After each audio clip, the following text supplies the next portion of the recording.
The comic book industry is valued at $18.6 billion as of 2026.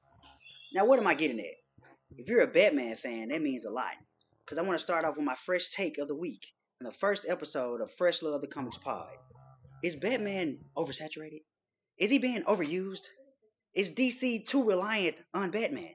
I'm Fresh Love the Comics, and this is the Fresh Love the Comics Pod, where we talk about everything from comics, comic book movies, comic book shows, even, guess what? Even Michael Jackson. Nah, I'm just kidding. We're not going to talk about Michael Jackson. But just think about it, folks. We're here today to yap. We're yapping. In the comic book community, it's a lot of things going on. But it's a lot of things that aren't happening. But one thing I know for sure, it's a great time to learn how to read. Because comic books are on a whole nother level these days. And you're going to want to tap in. It doesn't matter if it's Image, if it's DC, if it's Marvel, hell, even Dynamite. You want to get your hands on a comic book. And today, with the first episode, I want to kick it off to let you know I'm in the premier comic book shop, 901 Comics, right here in Memphis, Tennessee, the epitome of magic. Yes, I know, I'm doing a comic book podcast in a comic book shop. It can't get much better than that, right? But let me get back to my fresh take of the week. The comic book industry is booming right now, and a big part of that is Batman, especially Absolute Batman. But for you Batman haters out there, myself, I'm just kidding, I'm not. But let's be real. Is DC overusing The Dark Knight? Would you overuse your biggest moneymaker right now in a comic book golden age? I mean, he already has what? Lego Batman is scheduled to hit the shelves May 22nd. I don't have a PS5, so I won't be playing it, but I wish I could. But, anyways, Batman is in the forefront right now. Over 14 titles, ongoing issues running with the Bat family. The question is, the thing is it holding any other characters back? I don't think so. I think they're doing the right thing of pushing Batman as far as they can. But think about this. If you're hungry for Batman on the big screen, you won't be seeing him anytime soon. The Batman is still not done yet. It's not a release date. I don't know if it is. It could be. But Robert Pattinson is scheduled to return in the Batman 2. But the thing about that is, it's been a long time. 2022 was a long time ago. And if you're strictly a Batman fan for the big screen, you haven't been eating. So they have to keep pushing these stories of their biggest moneymaker, the second biggest character. I'm a Superman fan myself, but I gotta be honest. Batman is the coolest character out. Is he taken away from characters like, let's say, Swamp Thing or Animal Man? I don't think so. I think you have to find a way to interject those characters in the comic world so fans this day and age can get a feel for them. Do you expect them to be on the same plateau as Batman? If you believe that, if you expect that, you suck. You suck. And your expectations are wildly crazy. You shouldn't do that. You shouldn't even imagine something like that. You use your moneymaker and you build around them. And that's exactly what DC is doing, whether it's comics, whether it's TV shows, or it's movies. Because we all know it can get oversaturated with the same character, but Batman, I think he's in the right spot right now. I don't know if you're a Batman fan or not, but if you're watching this, you let me know. It's my fresh take. Something I'll be doing each and every podcast. We'll start off with a fresh take. And this week is for you to ponder. Whether you're watching this at home, whether you're watching this at work, you let me know down in the comments. You can call in right now. I'm just kidding. You can't call in. We don't have that set up yet. It's just the first episode. But I want you guys to know. I want to know from you. Is Batman being overpushed? If you watch wrestling, you know what I mean by that. Is he getting pushed to the moon? I mean, it's about 40 years too late for that because he's been in our screens, in our lives for a long time now. And I just want to say, whether it's Christian Bale, whether it's Robert Pattinson, whether it's still your love for Kevin Conroy as the voice of Batman, we should appreciate DC staying afloat with the Dark Knight, with the Cape Crusader, because he is an awesome character and his stories are still so new and so fresh to so many readers alike. And so I want to leave you on this note with this topic before I switch gears. Let's just center it around. Let's build around. Of course, we have the Man of Steel, and he's coming in hot. James Gunn is doing what he needs to do for the DCU, and the Superman comics are doing pretty good. But if your favorite character is someone like, let's say, Martian Manhunter, hang tight, stay tuned.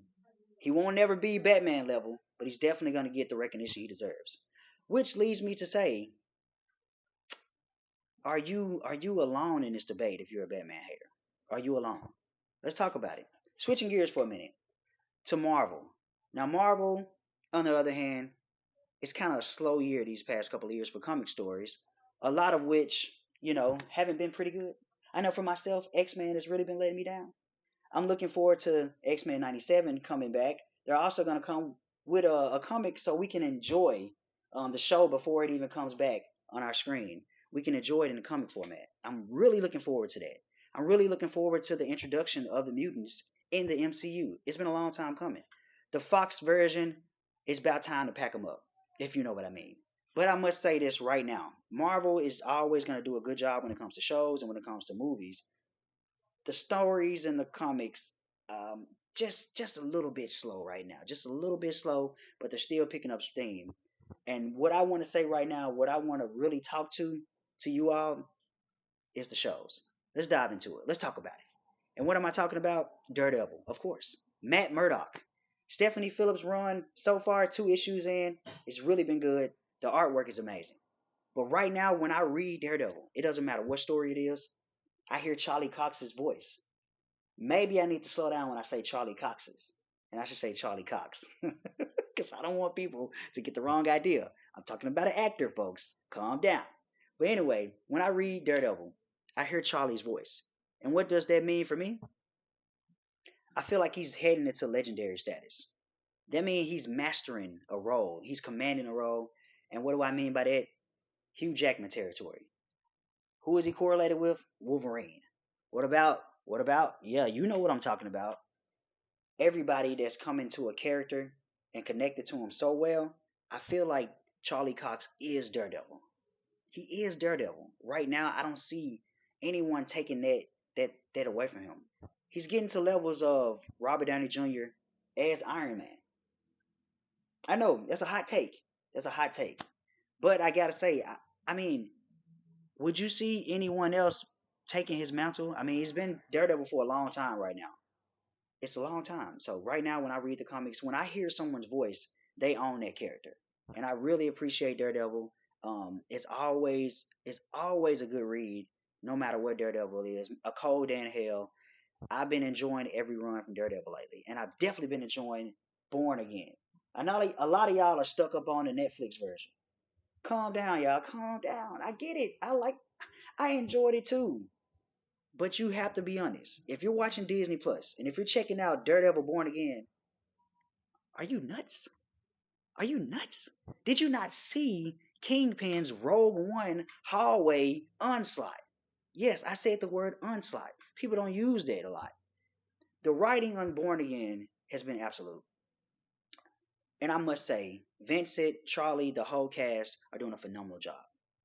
I don't know who the actor is that plays Buck, but damn, I'm ordering my 3-piece suit right now. Because that dude looks good in a suit. But I have to be honest with myself, y'all.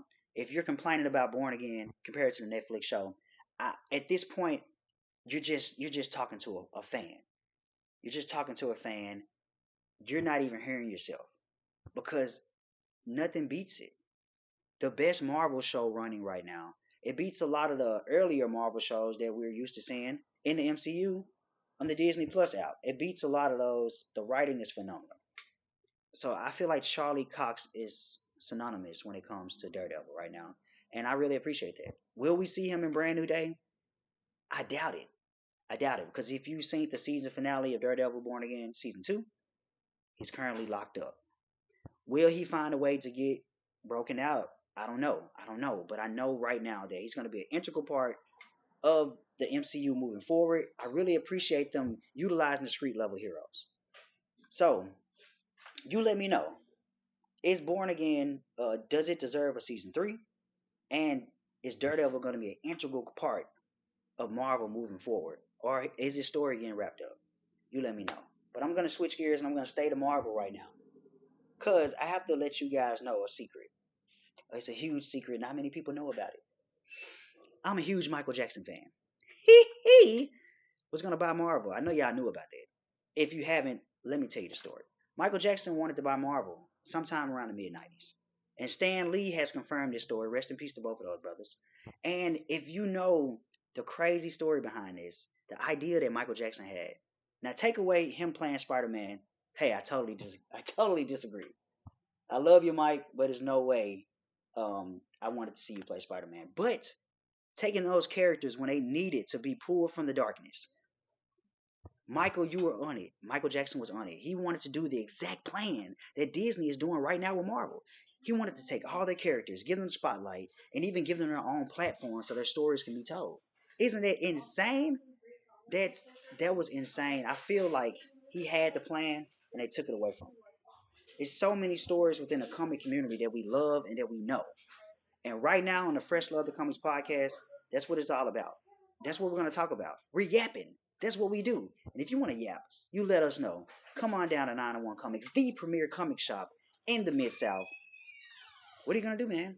You're going to sit at home and you're going to just, what are you going to read? Huh? You're going to read what? A magazine when you could be reading a comic. Trades, omnis, everything your heart's desire is right here. Next week, we're going to have a very special guest on the pod. And I won't just be yapping myself. I'll be yapping with an absolute legend. He's going to be sitting, probably not right here. It's kind of, he's going to be sitting close to here. And we're going to have a great time. We're going to let you guys know what is in store for the comic community, for the yappers out there, anybody that wants to talk comic, whether it's at a coffee shop, whether it's at your local comic shop, or even at work. This is the place to be. So I'm Fresh Love the Comics. This is the Fresh Love the Comic Pod. If you want to find us, if you want to check us out, my brother Tree Pod House, you want to check him out as well. The Tree House Podcast. Everything you need to know about pop culture, everything you need to know will be down in the description below.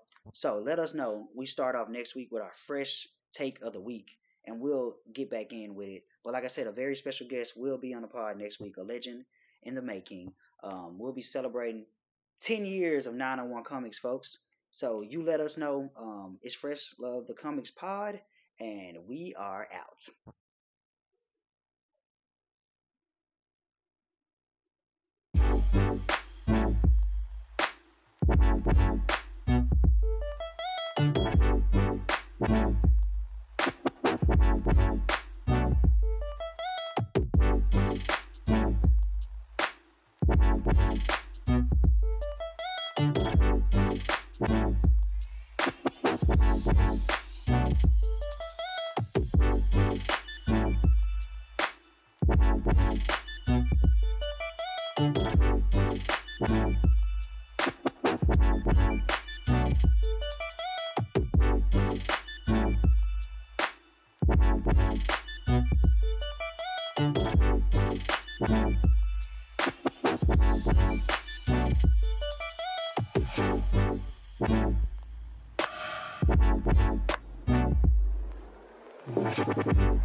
Nine oh one Comics, the premier comic shop in Memphis.